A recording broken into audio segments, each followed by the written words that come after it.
दिल्ली विधानसभा के चुनाव में असंख्य समाज पार्टी ने सदर बाजार से महिला प्रत्याशी अनीता बंसल को पार्टी का उम्मीदवार बनाया है। उनका स्वागत दिल्ली प्रदेश के अध्यक्ष सुभाष बिसाइया व राष्ट्रीय अध्यक्ष इंदर सिंह ने पार्टी में शामिल करते हुए उन्हें शुभकामनाएं दी। इंदर सिंह जी, अभी दिल्ली विधानसभा के चुनाव हो रहे हैं और असंख्य समाज पार्टी ने आपने काफ़ी प्रत्याशियों को मैदान में उतारा है। क्या आपने कोई महिला प्रत्याशी भी उतारा है मैदान में? देखिए, महिला प्रत्याशी एक नहीं, महिला प्रत्याशी हमने कई उतारी हैं। एक तो हमारी अनीता बंसल जी हैं जी, जो लॉयर हैं और सदर विधानसभा से उनको हमने कैंडिडेट बनाया है और अच्छा मुंह तोड़ जवाब देगी इन पार्टियों को। और बबीता जो है गौतम है, जो साहबा डेरी से हैं, वो भी महिला है, उनको भी हमने मैदान में उतारा है। एक शीला है चौधरी, जो नजफगढ़ से हमारी प्रत्याशी हैं, उनको भी मैदान में हमने उतारा है। मतलब करीब 4-5 महिलाएं हमने महिलाओं को सम्मान किया है पार्टी में और महिलाओं को टिकट दिया है। तो दर्शकों, अभी इन्होंने 4-5 महिलाओं को प्रत्याशी बनाया है और इसी कड़ी में जो महिला प्रत्याशी है उनमें से हमारे सामने एक बैठी हैं अनीता बंसल जी, जो कि 30 हज़ारी में ये यहाँ पे प्रैक्टिस करती हैं और असंख्य समाज पार्टी की एक प्रत्याशी के रूप में आपके सामने आने वाली है, जनता के सामने वाली है, जनता की सेवा करेंगी।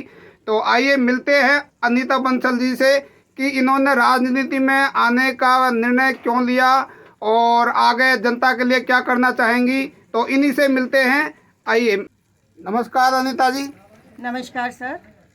सबसे पहले तो हमारे दर्शकों को आप अपने बारे में बताएं कि आप क्या करती हैं और आपने क्या समाज सेवा की है। तो सबसे पहले हमारे दर्शकों को अपने बारे में बताएं। सबसे पहले मेरा नमस्कार सभी को। मैं अनीता बंसल हूं और मैं लॉयर हूं और 30 हज़ारी कोर्ट में प्रैक्टिस करती हूं। ये असंख्य समाज पार्टी जो है, इन्होंने मुझे एज अ कैंडिडेट विधानसभा सदर बाजार विधानसभा के लिए चुना है और मैं इनकी जो इन्होंने मुझे मेरे पर अपना विश्वास जताया, मैं पूरी कोशिश करूंगी कि मैं उनके विश्वास पर खरा उतरूं और जो भी सरकार गरीबों के लिए जो भी काम है, महिलाओं के लिए जो भी काम है, मैं उनमें आगे से बढ़कर सहयोग करूंगी। अच्छा, अभी आप वकालत कर रही हैं और समाज के लिए आपने अभी भी किन संस्थाओं से जुड़ी हैं और क्या क्या कार्य किए हैं? समाज में मैं कई संस्थाओं से जुड़ी हुई हूँ। इसके अंतर्गत मैं ये देखती हूँ कि जो हमारे बुजुर्ग लोग हैं उनके लिए कोई साधन नहीं है, वो बेचारे ठंड में देखती हूँ मैं तड़पते रहते हैं। तो मैंने उनके लिए कई बार कंबलों की व्यवस्था की है, उनके लिए कई खाने के लंगर वगैरह लगाए हैं। और जो गरीब महिलाएं हैं, जैसे मैं लॉयर हूँ, तो जो भी गरीब महिलाएं हैं उनके लिए जो केसेस हैं, मैं कोशिश करती हूँ कि उनसे फीस ना लेकर ज़्यादा से ज़्यादा उनको फाइनेंशियल हेल्प देकर उनकी सहायता करूँ। जो महिलाओं पर अत्याचार हो रहे हैं उनके लिए उनकी मैं काउंसलिंग करूँ, उनको समझाऊँ कि आप किस तरीके से महिलाओं हैं, आप किस तरीके से कानून की सहायता ले सकती हैं, आप किस तरीके से कानून में अपनी बात कह सकती हैं। इसके लिए आप जो कानूनी सहायता भी लोगों को देती हैं। एक तो केस लड़ना एक अलग बात होती है, लेकिन जो कानूनी सहायता है, लोगों को जागरूक करना, महिलाओं को जागरूक करना, वो भी कार्य करती है। हाँ जी, मैं वो भी कार्य करती हूँ। मैं उसके लिए जो ऐसी महिलाएं जिनके ऊपर अत्याचार हो रहा है लेकिन वो आके कोर्ट में आके नहीं कहना चाहती, तो मैं उनकी काउंसलिंग करती हूँ, उनको समझाती हूँ कि आपको ये अधिकार मिले हुए हैं, आप इन अधिकारों पे चले और अपना न्याय लें। तो आपने समाज सेवा की है और क्या क्या कार्य किए हैं? जैसे मैं पहले वकालत में नहीं थी, तो मैं वकालत से पहले टीचिंग का जॉब करती थी। जी। तो टीचिंग में मैंने बच्चों को पढ़ाया है, उनको अच्छी शिक्षा प्रदान की है, उनको मोरल वैल्यूज़ बताई हैं। और इसमें भी मैंने जो बच्चे फीस नहीं दे सकते थे, किसी भी तरीके से जो हेल्पलेस थे, उनकी सहायता की है।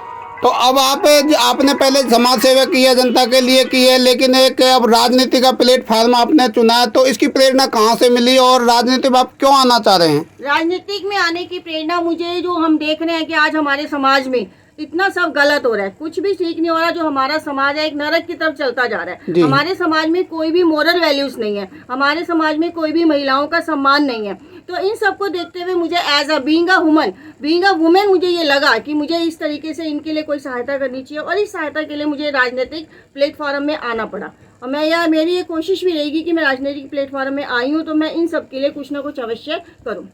महिलाओं के रोजगार के लिए आप क्या करना चाहेंगी? महिलाओं के रोजगार के लिए मेरी ये कोशिश रहेगी कि जो महिलाएं हैं, जो अनपढ़ हैं, जो थोड़ा कम पढ़ी लिखी हैं, मैं उनके लिए लघु उद्योग, कुटीर उद्योग करूं, जो कि जिससे कि उनके हाथ मजबूत हों। ऐसा नहीं कि भी किसी ने हमें कुछ राशि दे दी, हमने वो राशि ले ली, उससे तो हम लोग हैंडीकैप हो जाते हैं, उससे हम मेहनत नहीं कर पाते। मैं चाहूंगी कि मैं महिलाओं को सशक्त बनाऊं, उनको सिखाऊं, मैं उनको उनके लिए ऐसे संस्थान खोलूं जिससे कि वो सीखें और उनके हाथ मजबूत और वो हमेशा के लिए सशक्त रहें। अगर आप चुनाव में आ रही हैं और जीत जाती हैं तो किसानों के लिए क्या करना चाहेंगी? किसानों के लिए मैं चाहूंगी कि भाई कृषि उद्योग में बढ़ावा दूं, उनको अच्छे बीज दूं, अच्छी खाद दूं, और जो आजकल सरकार हमारी मैक्सिमम वो लगा रही है जी, मैक्सिमम रिटेल वैल्यू लगा रही है, मैं उसमें चाहूंगी कि उनसे वो जागरूक हो और सही दिशा में अपने कदम बढ़ाएं। जनता के लिए दिल्ली में जैसे अभी रोड की काफ़ी समस्या है, जगह जगह जल भराव है, तो उसके लिए आप क्या करना चाहेंगी? जनाब, जैसे आप पूछ रहे हैं कि भी हमारी सड़कों पे जगह जगह रोड पे भराव की जरूरत है, और जो सरकार रोड बनाती है वो भी इस तरीके से बनाती है कि 1 महीने बाद वो सारी से फट जाती है फिर दोबारा से। तो मैं चाहूंगी कि एक तो सड़क बहुत अच्छे से बने, और जो भी सड़क टूटी हुई है उसमें जिस तरीके से उसमें मेंटेनेंस की जरूरत है, जिस तरीके से उसमें रख रखाव की जरूरत है, वो उसको करना चाहूंगी, ताकि उसपे व्हीकल आसानी से चल सके और कोई एक्सीडेंट वगैरह होने की कोई संभावना ना रहे। अच्छा, बहुत जगह अनाथ बच्चे होते हैं, उनके लिए क्या करना चाहेंगे? अनाथ बच्चे होते हैं, बुजुर्ग लोग होते हैं, बड़े आश्रम बुजुर्ग लोगों हाँ के जी। लिए मैं उनके लिए वृद्धाश्रम खोलना चाहूंगी, और सबसे पहले तो मैं यही चाहूंगी कि बुजुर्गों की अपने घर में ही इज्जत हो, उनको अपने घर में ही रिस्पेक्ट मिले और वृद्धाश्रम की जरूरत ना पड़े। लेकिन कभी कभी ऐसा हो जाता है, कुछ ऐसे इंसिडेंट हो जाते हैं, तो उनके लिए मैं ज़्यादा से ज़्यादा वृद्धाश्रम खोलना चाहूंगी, और जो अनाथ बच्चे हैं उनके लिए अनाथालय की व्यवस्था करना चाहूंगी, और अनाथालय में भी अच्छी से अच्छी भोजन की व्यवस्था, उनकी रहने की व्यवस्था, उनकी शिक्षा की व्यवस्था, ताकि वो आगे जाके हमारे लिए एक अच्छे देश के नागरिक बन सके। अच्छा, अभी जैसे आपने अपना सारी समाज सेवा बताई और काफ़ी काम बताए, अभी महिलाओं के मुद्दे पर अभी हम बात करते हैं। दिल्ली के मुख्यमंत्री ने सम्मान राशि की योजना चालू की है, उस पर आप क्या अपना विचार रखना चाह रही हैं? उसमें मेरे विचार से रहेंगे, अरविंद केजरीवाल जी जो हैं हमारे, उन्होंने एक महिला सम्मान योजना चालू की है, जिसमें वो कहते हैं कि हम 2100 रुपये महीना हर महिला को देंगे। तो मेरा इसमें ये कहना है कि ये क्या महिलाओं का सम्मान हमारा 2100 रुपये तक है? क्या 2100 में महिला को सम्मान मिल जाता है? नहीं, महिला को सम्मान उसके सशक्त होने से मिलता है। जब उसके हाथ मजबूत होते हैं, जब उसका दिमाग मजबूत होता है, तब वो एक्चुअली में सशक्त होती है। किसी एक राशि से वो सशक्त नहीं हो सकती। तो मेरा इसमें ये कहना है कि हम लोग उस रास्ते को अपनाएं जिसमें हम इंस्टीट्यूट खोलें, संस्थान खोलें, जिसमें महिलाएं सीखें और अपने हाथ मजबूत करें। आप जनता के बीच जा रही हैं और आपने अपने मुद्दे बताए, आपने जो कार्य करने हैं वो भी जनता के सामने रखे। अब जनता, दिल्ली की जनता से आप क्या अपील करना चाहेंगे, क्या कहना चाहेंगे?